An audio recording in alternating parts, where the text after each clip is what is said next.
સાહેબ યાર તું કંટાળીને ગાડી લઈને ભાગ્યા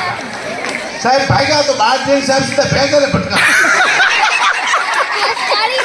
સાહેબ કોમામાં વહી ગયા 1 મહિના પછી સાહેબ ભાનમાં આવ્યા અને સાહેબને પૂછ્યું સાહેબ શું થયું તો ભેંસ ભટકા ભેંસ કાઢ્યો હોય છે ભેંસ તમે સીધા વિભો બાદ સાહેબને ચાલુ પૂરી વાત છે વાહ મારે જો સમજી શકું એટલું વાત છો મને શું બોલીશ મને સમજે છે કરીને મજા આવે સાહેબ સમજે છે એટલો જ વાત મારા જોશ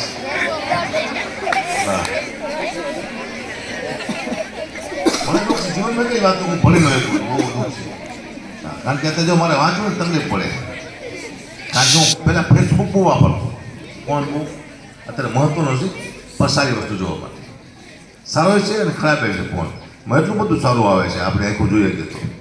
બાળકો માટે ફોન તો બહુ બાળકો માટે નકામો છે પણ ક્યાંક ઓનલાઈન ભણવાનું આવતું હોય ત્યારે એવા વિષયમાંથી સાહેબ કે આ ઇતિહાસ કદાચ તમને મોબાઈલમાં દેખાય છે તો આ બહુ સારો છે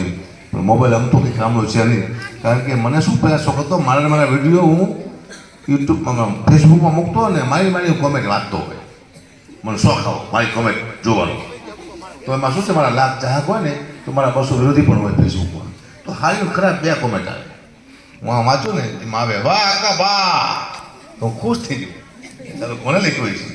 વાહ ચારણ વાહ હાવત વાહ ગઢવી ત્યાં નીચે આવે શું હાલી નીકળ્યો છે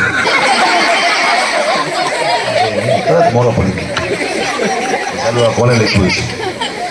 અને એવા ફેક આઈડીવાળા માણસો આવે છે આપણને જડતા નથી એવા ફેક આઈડીવાળા હોય છે પણ મેં 2 તને ગોદ લીધા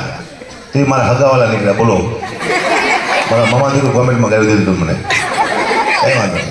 એવા દો હમણાં દેગામ છે એક શમશાનનું ઉદ્ઘાટન તો કોઈ ધારાસભ્ય નહોતા આવ્યા મને બોલાયો ગુબા શમશાનનું ઉદ્ઘાટન કરવા માટે આવો દેગામે ગયો શમશાનનું ઉદ્ઘાટન કરવા માટે રિબિન કાપીને થાક નહીં રિબિન કાપીને ગયા આવતો ગયો મહિના પછી મેં ફોન કર્યો ગામમાં દેગામમાં તમારા ગામમાં અત્યારે કેવું છે મને કે ગુબા તમારા હાથ બહુ સારા છે કીધું કાં કીધું લાઈન લાગી ગઈ એકને બાળો તો બીજો મળી જાય બીજાને બાળો ત્રીજો મળી જાય અમે ગઢવી હોય અમારા હાથના બરકત હોય અમારા હાથની સ્કૂલના ઉદ્ઘાટન કરાવવાના કંપનીના કરાવવાના મકાનના શમશાનનું ઉદ્ઘાટન કરાવો તો ગામ સાફ થઈ જાય મેં કહ્યું ચાલો એટલે આનંદથી વધુ કંઈ દુનિયામાં છે નહીં આ તમે બેઠા છો ને આ સંસ્કૃતિ છે આમાં જો આ ડાયરો એટલે કે આ ડાન્સ ગોઠવા હિન્દી પિક્ચરના તો સારું ન લાગે સંસ્કૃતિ કોઈ ગીતાની કોઈ મહાભારતની વાતો થાય આપણા બાળકોમાં સારી પ્રેરણા મળે આ જોક છે ને એમાં અમુક જોક સારા પણ હોય છે જે એકાદું જોક તમારી માટે બહુ મહત્વનું બની જાય છે એકાદું જોક્સ એવું આવે જે ઘણું બધું જોક્સ નથી હોતો પણ ઘણું બધું દિલમાં તમને કહી જતો હોય છે એ મને ખબર છે એટલે હું જોક્સ કહેતો આ કલાકાર થઈ ગયો આ બાઇકની વાત છે એટલે કે મારો પગાર કેટલો અત્યારે મને હું પણ માણસ બિલકુલ 3 ચોપડી ભણ્યો છું મને 300 રૂપિયાથી 1 રૂપિયો કોઈનો આવે 300 રૂપિયા જ આવે હું 1 કલાકના 2.5 લાખ રૂપિયા લઉં છું આ માત્રની કૃપા છે 2.5 લાખ રૂપિયા મારા ખાનદાનમાં કોઈ ફાયદા જ નહોતા પહેલી વાર જોયા આને કહેવાય કૃપા ભણો નહીં અને તમારું હાલે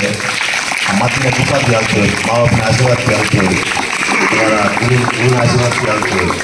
તમારી ગુરુના આશીર્વાદથી આવતું હોય પણ બધાને નથી આવતું આ ખૂબ એવા પૈસાને માણા હોય છે જેને મહેનતવાનું મળી જતું હોય છે મહેનતવાનું કોઈને મળતું આમ પણ આપ સૌ ભણજો કારણ કે તમારા ભણતર માટે આ 35% રહ્યું છે તમારા ભણતર માટે તમારા મા બાપ તમારી રાહ જોઈને બેઠા છે મારો છોકરો ડૉક્ટર બનશે મારો છોકરો વકીલ બનશે મારો છોકરો શિક્ષક બનશે તમારા મા બાપને તમારામાં બહુ મોટી અપેક્ષા છે તમને ભણવા મોકલે છે ત્યાં ઘણા મોટા સપના છે ઘણા બધા એ સપના ખૂટે નહીં એનું ખાસ ધ્યાન રાખજો ત્યાં તમામ સપના પૂરા કરજો મા બાપથી ઉપર દુનિયામાં કોઈ વસ્તુ છે જ નહીં સૌથી ઉપર હોય તો મા બાપ તમારે ભગવાનને માતાજીને કોઈને પગે લાગવાની જરૂર નથી મા બાપ રાજી છે તો દુનિયા રાજી છે મા બાપ બોલશે મા બાપ વળશે મા બાપ તમને મારી લેશે એનું માત્ર એક જ કારણ હોય છે કે તમને જીવનમાં આગળ લઈ જવા તમારા માટે સારું વિચારવું એટલે મા બાપ બોલતા હોય આપ સૌને નથી મા બાપ શું બોલશે અને આ પાછળ મા બાપ હોય એ પૈસાની છે મેં મા બાપ નથી જોયા 2 વર્ષ મા બાપ હોય કે મારા મરી ગયા દુનિયામાં દીકરી ગયા મેં જોયા નથી એટલે મને અનુભવ છે તમને કહું છું મા બાપ ન હોય તો શું થાય તકલીફ આપશો ને મા બાપ છે ભાઈ શું ભગવાન છે તારે ભાઈ ખાસ જતન કરજો ને ધ્યાન જે સાઉન્ડ બોલશે તમારે એટલું બોલવાનું એવા સાઉન્ડ આવવાના છે 50 લાખની ગાડી નીકળી છે એક્સિડન્ટ થાય અંદર ફુગા થાય છે આપણે મળતા નથી બચી જઈએ છીએ આવી ગાડીઓ નીકળી છે બે વાહ આઈ એ ફુગા થાય આપણે મળતા નથી આવી ગાડીઓ નીકળી છે એ તમે 10 વર્ષ જાઓ તો એવી ગાડીઓ આવશે એક્સિડન્ટ થયો તમે બહાર પડ્યા ફુગા તમારે વાયા દોડશે આવો તમને નહીં મળવા દેવાના તમારા હપ્તા બાકી તો ગાડી જોડે મળવા નહીં દે આવા હજી આવવાના છે ટેકનોલોજી વધી જશે દેશમાં આપણા ખબર હોય દેશમાં કારણ કે હું દુઃખમાંથી આવેલો માણસ મને ખબર હોય એક ભાઈ મને કીધું મને કે અગુબાત તમારી લોક બહુ સારી એટલે લોક ભૂખમાંથી આવી જેવું તો ભૂખમાંથી આવે ને એ સોચના પડે દે એ પકાભાઈ એમને જરૂર જ્ઞાન કહેવાય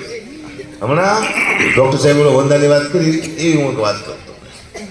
એક ડૉક્ટરનું દવાખાનું હતું ઓરિજિનલ ડૉક્ટર બચેલો અને ધંધો હાલતો નહોતો એમાં કોઈ અમારો માલધારી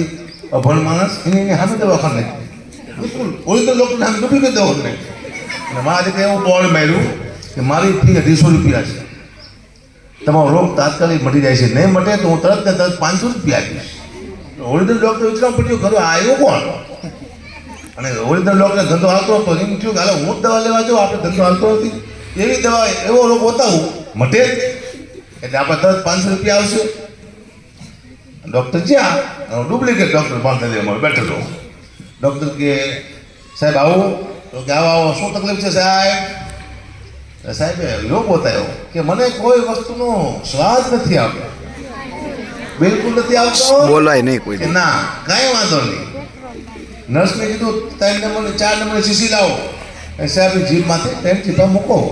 એટલે આમ 3 ચીપા મૂક્યા ને તો કે આ તો પેટ્રોલ છે કે સાહેબ સ્વાદ આવ્યો લાવો 250 રૂપિયા પેટ્રોલ સુધી ખબર પડી ક્યારે મતલબ સ્વાદ આવી ગયો ડૉક્ટર પાછો આવી ગયો નથી મારા દીકરા 250 રૂપિયા છે આપણા આ વખતે કે એવો રોગ લઈ ગયો મટે જ નહીં એવો બીજી વાર ગયો ડૉક્ટર કે આવો સાહેબ આ વખતે શું તકલીફ છે હે મને ભાઈ કંઈ યાદ નથી થતું કે બિલકુલ નથી થતું કે નહીં કંઈ વાંધો નહીં નર્સ 5 નંબરની શીશી લાવો સાહેબ જીભમાં 3 ટીપા મૂકો એટલે આમ 3 ટીપા મૂકો તો કે આ તો કાલે હતું પેટ્રોલ છે કે યાદ આવ્યું હા જાઓ 500 બોલ થઈ ગયો 250 લાવો કેટલી વાર ગયો ડૉક્ટર કે આ વખતે એવો રોગ લઈ ગયો કોઈને બાપ સુને મટે બોલો કે આવો સાહેબ આ વખતે શું તકલીફ છે કે ભાઈ મને કંઈ દેખાતું નથી બોલો કે ભાઈ એ દવા આપણે ભાઈ નથી હાલો 500 રૂપિયા તમારા પાછા એમ કરીને 50નો ટાઈપ બોલો કે આ તો 50 નોટ છે સાહેબ દેખાણું એમાંથી કરો હાલો હું પોચ મારું આશા દઈશ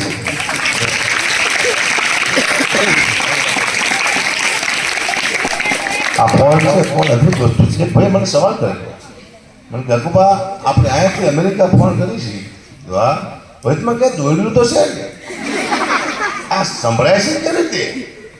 મેં તો હું બોલું તને સંભળાય છે કે આ બધું વચમાં દોડ્યું છે તારો બાપ આમ જ સંભળાય એનું છે શું સંભળાય હમણાં ગાડી લઈને જતો હતો હું અને એક રાત દરેક વાગે ભાઈ ઉભો હતો મારી ગાડી રોકી અને એની જીપ થોડી ચલાતી હતી મને કે ફોનમાં કે હું વાત કરો ને તું કરે ભાઈ કે તારો ફોન છે કે હું કરું છું કે તો મૂકી દે છે ક્યાં મૂકી દે છે કે મને મારું નામ છે કે મૂકો મને કોણ બોલો મેં કીધું મૂકો મૂકી ફોન મૂકી દેવા હવે રાખો હા ધન્યવાદ આપશો મને સાંભળ્યો આભાર પૂછું કામ સભા માટે જેમ પડે